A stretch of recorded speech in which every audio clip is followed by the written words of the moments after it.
Di sini saya sedang berada dengan salah satu perangkat dari Desa Ngasinan dengan Ibu siapa kalau boleh tahu? Ibu Suryaningsih. Saya dari SMK Negeri 2 Kendal mendapat tugas untuk mewawancarai. Apakah Ibu berkenan? Ya, silakan. Baik, langsung ke pertanyaan yang pertama saja.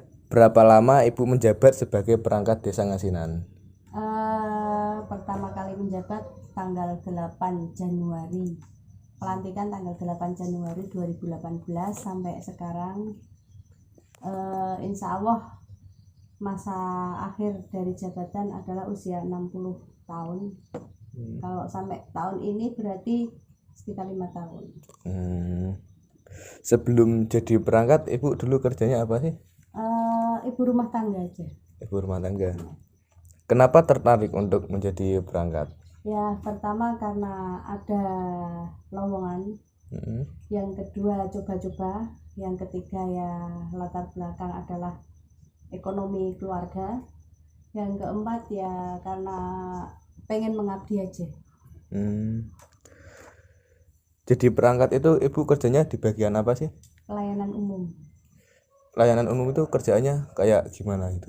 Pelayanan umum itu adalah yang menangani keluar masuknya surat-surat dari pemerintahan desa, entah itu surat keterangan ataupun pengantar ataupun dari luar yang masuk ke desa untuk hal-hal misalnya yang berhubungan dengan kedinasan.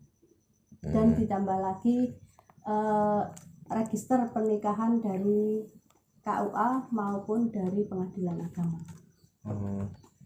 Suka dan dukanya jadi perangkat itu apa, Bu? Suka dukanya jadi perangkat lebih banyak sukanya ya. Soalnya apa ya? Ya merasa enjoy lah dengan pekerjaan, nggak merasa terbebani dengan pekerjaan, ya bisa dapat gaji, bisa dapat tunjangan, ya kadang kala nih jalan-jalan gratis, entah itu kemana. Terus yang dukane ini karena kita itu mengabdi pada masyarakat, ya berarti waktu kita itu 24 jam diserahkan ke masyarakat. Ya kalau malam-malam ada warga datang itu udah biasa lah, itu dukanya. Warga malam-malam datang minta tolong, itu dukanya. Karena kalau malam itu kan waktu istirahat, tapi kita harus selalu standby buat masyarakat. Oke. Kalau gaji jadi perangkat desa itu kisaran berapa, Bu? Gaji perangkat desa itu sebelum tahun 2020, berarti 2020 pokoknya. Itu sebelumnya itu masih sekitar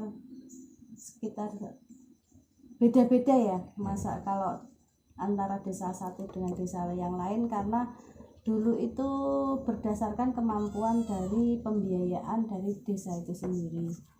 Itu sekitaran 1.700.000 sampai 1.800.000. Tapi kalau setelah ada undang-undang yang baru, nomor berapa itu lupa, itu sekarang gaji perangkat desa itu setara golongan PNS golongan 2. Baik, pertanyaan terakhir nih, Bu. Kan sebentar lagi ada pemilu ini. Persiapan yang dilakukan apa aja sih? Kalau persiapan yang dilakukan dari pemerintah desa sendiri maupun perangkat desa itu sebenarnya, kalau kapasitasnya itu sebagai pemerintah desa itu hampir dikatakan tidak ada. Tapi kebanyakan dari perangkat desa sendiri itu terjun, entah itu di KPU maupun Bawaslu.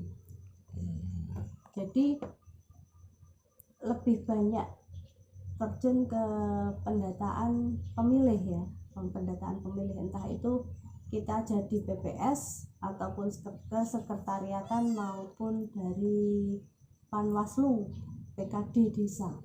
Itu kalau tugasnya sendiri antara Bawaslu sama KPU beda. Kalau KPU itu membawahi kayak PPS, PPK, kesekretariatan itu kita melakukan pendataan warga, pendataan rumah ke rumah, pendataan warga itu yang siapa saja yang memiliki hak pilih.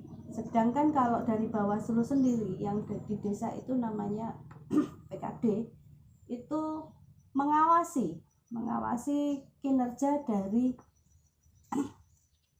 PPS desa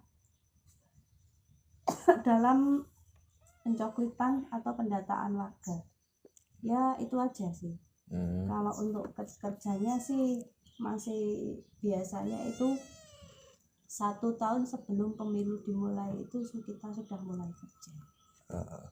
Baik, terima kasih atas wawancaranya Bung Ningsih. Sekian yang dapat saya sampaikan, terima kasih.